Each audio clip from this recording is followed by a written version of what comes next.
The Time Machine. Éclat de raison. Diderot est né le 5 octobre 1713, à Langres, ravissante bourgade médiévale de France. Il décédera le 31 juillet 1784, à Paris. La vie et l'héritage de Denis Diderot. Il reste l'un des esprits les plus éminents et polyvalents du mouvement des Lumières en France. Son héritage intellectuel est vaste et diversifié, allant de la littérature à la philosophie, en passant par la critique d'art et la science.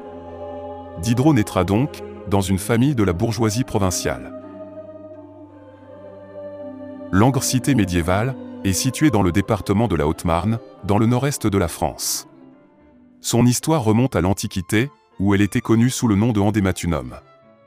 Perchée sur un éperon rocheux à 468 mètres, cette petite ville sera un important point de défense au fil des siècles.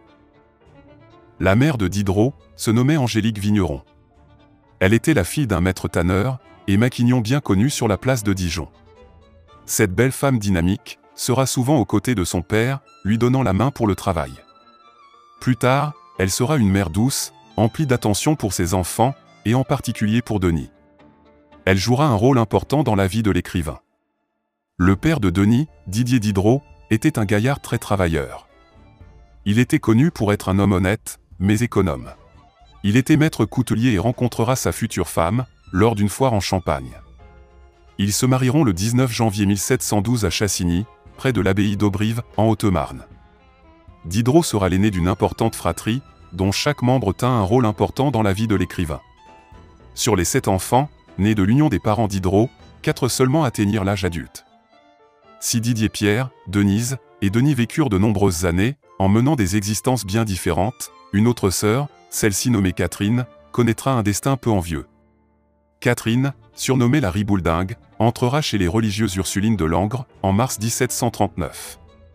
Elle décédera au couvent, dans sa sombre cellule, ligotée sur son lit comme possédée, atteinte d'aliénation mentale, le 23 juin 1748. Pour Denis, il fera de brillantes études chez les jésuites de Langres, et en ressortira avec un magnifique diplôme religieux. Cela semblera lui ouvrir les portes, pour la succession de son oncle, avec sa charge de chanoine de la même ville.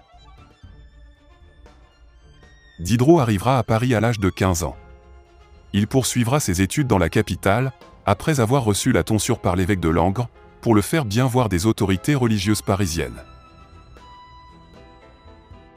Pour l'heure, sa carrière d'ecclésiastique s'annonçait a priori sous les meilleurs auspices. Mais cependant, pendant ses études de théologie à Paris, et sans grande conviction, il lâchera cette voie. Il se consacrera alors à la philosophie, la rhétorique et à la littérature. Il abandonnera donc tout avenir ecclésiastique. Sa chevelure regagnant peu à peu du terrain, une énergie folle l'envahira, tel Samson et sa belle crinière. Mais son père le tondra d'une autre manière, en lui coupant alors tous ses vivres. C'est ainsi que notre Denis entamera une nouvelle vie de bohème à Paris. Son périple se déroulera au cœur d'un quartier latin frémissant. Son esprit sera alors en effervescence, et frétillera à toutes les nouvelles idées du moment. Diderot aime les femmes, et les belles créatures. Cela sera dans son voisinage proche, qu'une ravissante soubrette, aux formes généreuses, lui provoquera quelques émois. Remarqué par Denis, lors d'un arrosage de plantes à son balcon, des regards insistants s'échangèrent mutuellement. Notre Diderot tombera immédiatement amoureux de la belle inconnue. Cette dernière bonne cuisinière lui proposera de lui préparer ses repas. S'ensuivra la gestion de ses lessives.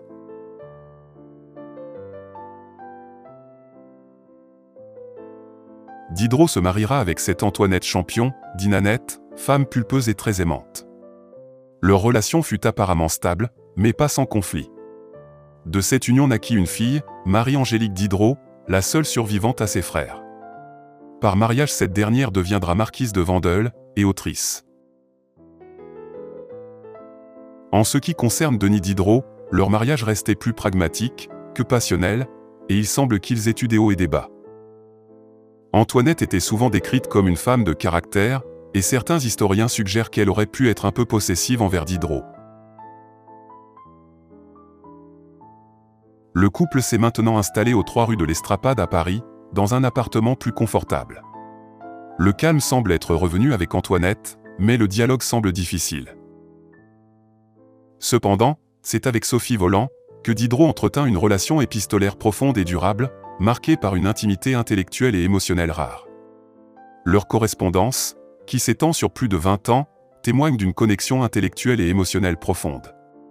Certains historiens ont spéculé sur la nature exacte de leur relation, mais il est clair qu'elle était au moins en partie amoureuse.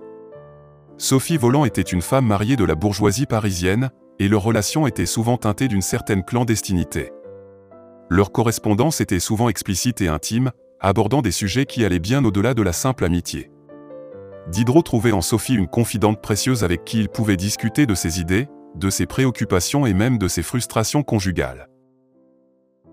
Durant ces années, Diderot exercera des activités professionnelles hétéroclites pour assurer ses besoins financiers. Il sera tour à tour clerc de notaire, se faisant moquer par Voltaire.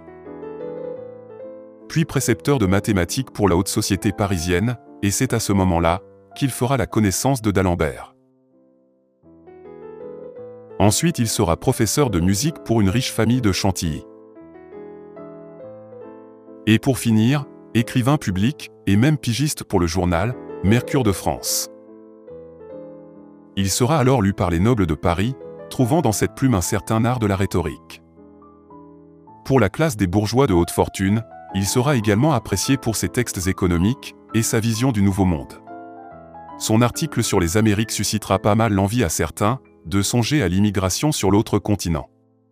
La jeunesse éduquée en le lisant verra en lui un jeune talent de la plume, à qui il est bon de lire ses récits tant emplis de rêves et d'espoir. Il sera temps alors, pour ce prodige de la plume, de songer à vraiment vivre de son art. Sa carrière littéraire commencera avec la rédaction de plusieurs ouvrages, notamment des contes et des essais. Il se fera rapidement remarquer pour son esprit critique acéré et son engagement en faveur du progrès social et intellectuel. Mais Diderot parlera en premier de ce qu'il a bien connu, la misère, la faim, car il fut un temps, il était un étudiant sans le sou. Denis fréquentera même pour un temps la canaille parisienne intellectuelle, qu'il retrouvait souvent au Procope, ce fameux café parisien, bien à la mode à cette époque. C'est ainsi que les idées de Diderot gêneront bien vite la bien-pensance de l'époque. Plusieurs fois inquiété par ses écrits, des menaces de plus en plus précises pour lui planeront au-dessus de sa tête. L'imminence d'une arrestation pèsera alors lourdement dans l'air pour notre auteur. Cela sera durant l'été 1749, qu'à Paris, dans son humble logis, notre Diderot fera la douloureuse expérience de la prison pour outrage à la religion. En effet, le 24 juillet 1749, au petit matin, Denis Diderot, âgé alors de 36 ans, sera arrêté à son domicile, aux 3 rue de l'Estrapade à Paris, à la suite de la parution de sa lettre sur les aveugles, à l'usage de ceux qui voient. Il sera incarcéré au château de Vincennes, où il fut enfermé 3 mois sur ordre de Nicolas-René Berrier, comte de la Ferrière, et magistrat du roi. Un grand malheur dans l'existence de Diderot.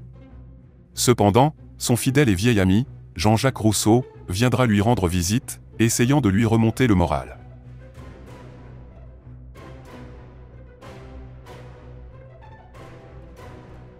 À sa sortie de prison, Diderot prendra un énorme coup au moral, amaigri, il paraîtra 15 ans de plus qu'à son arrivée.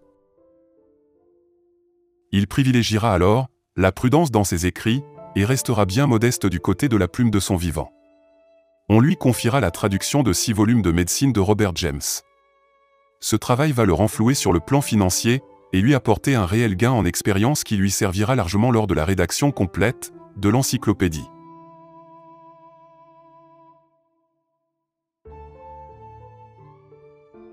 Diderot apprendra l'anglais en autodidacte, et dès 1747, il se verra confier par le libraire Le Breton la commande de la traduction française de l'encyclopédie de l'anglais, Chamburs. Le mathématicien d'Alembert sera chargé de la partie mathématique de cette encyclopédie. Mais à la différence de l'encyclopédie britannique, celle de Diderot et d'Alembert sera le fait de rajouter des illustrations graphiques, apportant une lecture plus explicative pour le public. Un grand soin réaliste inclura les gestes techniques produits par l'homme. La prouesse scientifique sera alors, dans un laps de temps assez court, de réunir l'ensemble des connaissances humaines de l'époque, à travers les compétences multiples, et ceci sur le territoire français, pour l'essentiel.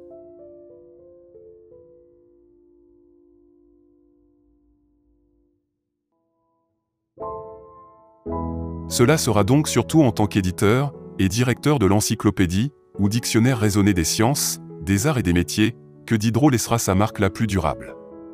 Cette monumentale entreprise éditoriale, menée en collaboration avec d'autres érudits tels que Jean Le Rond d'Alembert, visait à réunir et à diffuser les connaissances de son époque dans tous les domaines, de la philosophie à la technologie en passant par les arts et les sciences. L'encyclopédie a été un projet révolutionnaire, remettant en question l'autorité de l'Église et de l'État et promouvant les idées de liberté, de raison et de progrès. Le 7 février 1752, Louis XV fera interdire la vente, l'achat et la détention des 2 premiers volumes de l'encyclopédie, symbole du désir de propagation des connaissances de la part des philosophes des Lumières. Ainsi pour l'Église, les exemplaires seront détruits en auto-da-fé, et tout possesseur éventuel pourrait subir l'excommunication. En conclusion, malgré ses nombreuses réalisations, Diderot n'a pas reçu la reconnaissance qu'il méritait de son vivant. Car la crainte d'être incarcéré bloquera ses élans d'éditeur. Il sera souvent marginalisé par les autorités politiques et religieuses en raison de ses opinions radicales. De plus, ses œuvres ont été censurées et interdites à plusieurs reprises. Ce ne sera qu'après sa mort que Diderot commencera à être reconnu comme l'une des figures les plus importantes de son époque. Son influence sur la pensée moderne sera immense, et ses écrits continueront d'être étudiés et admirés pour leur profondeur intellectuelle et leur engagement en faveur de la liberté et du progrès de l'humanité. Vous venez de voir le documentaire « Éclat de raison ou la vie et l'héritage » de Denis Diderot. Merci d'avoir suivi ce programme de la collection des Lumières de MLQ, avec la signature Histopédia. À bientôt pour d'autres récits de grands hommes, qui ont façonné notre belle France. The Time Machine.